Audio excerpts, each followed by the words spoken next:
the most self-loathing thing you can do is to compare yourself to other people, because for so many reasons, we all know this. We all already know this. We know this intellectually. We know this in our spirit, but yet we still fall into this trap, right, of comparison. You don't know what other people are going through. You just don't know people's lives. And even if their lives are perfect inside and out, how does that help you? How does that pay your bills? How does that help you emotionally? It doesn't. So it's just, I found with sickle cell disease, as with all things in life, but especially with sickle cell, comparing myself to what other people were doing at the time, it just made me feel like a loser so many times. And that just is not helpful, right? Hey all, Fatima here with another video, thriving with sickle cell. Welcome to my channel. Please like and subscribe.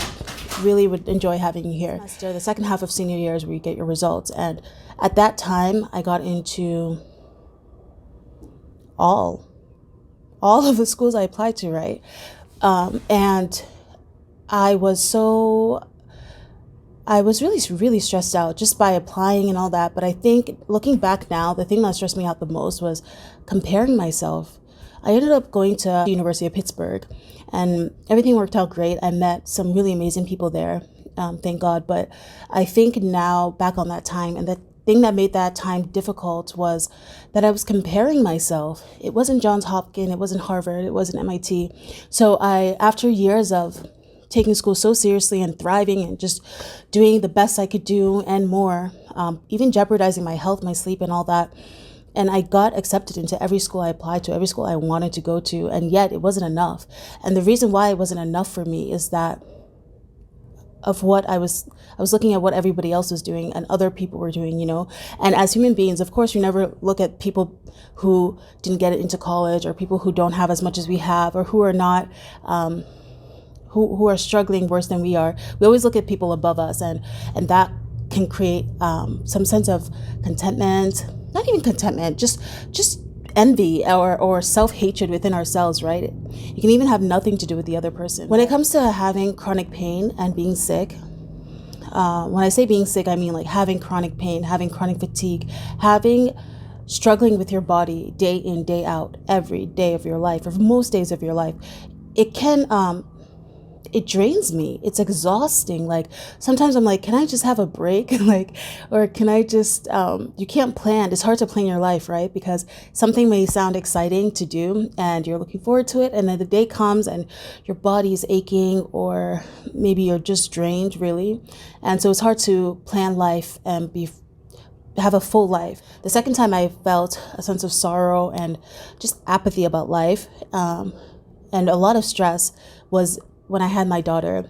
After I gave birth to our first child, it was really hard for me because I was a new mom, and that comes with its own challenges regardless, but I was also having pain regularly, just back to back to back to back.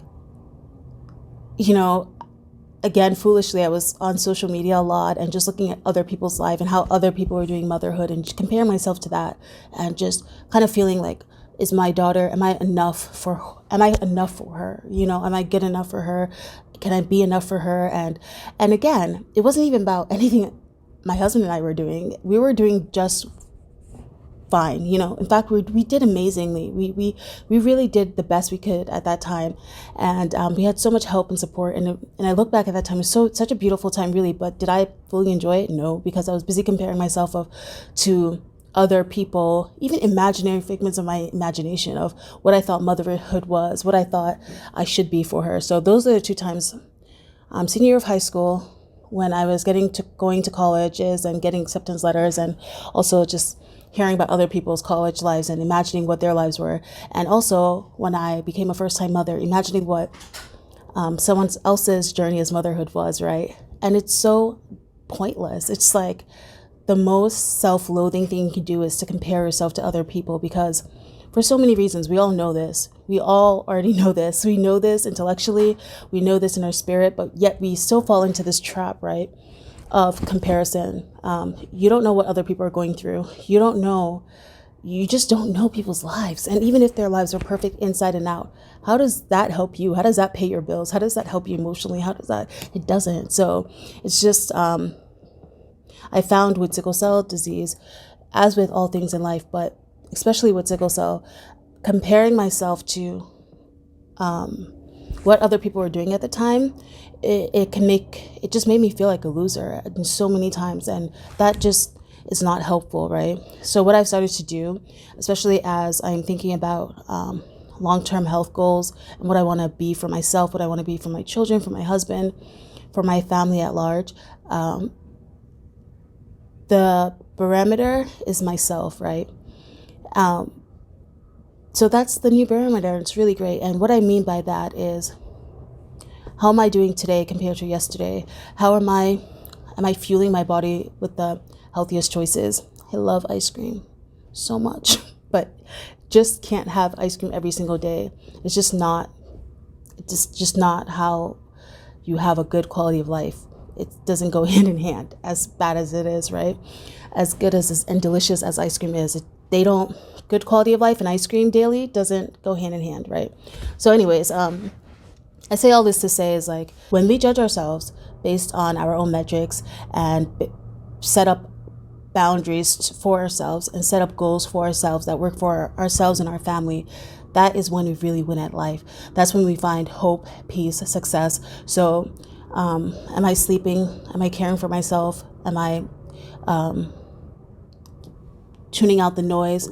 Am I seeking advice from those who truly love me, those who will help me? Am I feeding myself spiritually? Am I going for walks outside in nature?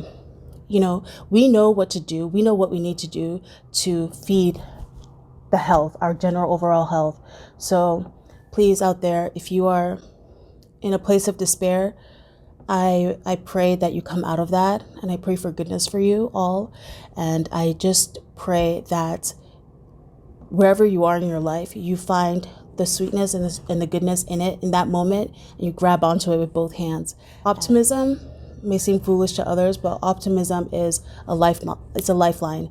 We as human beings, we have to be optimistic. That's how we go on. That's how we do more. That's how we do better.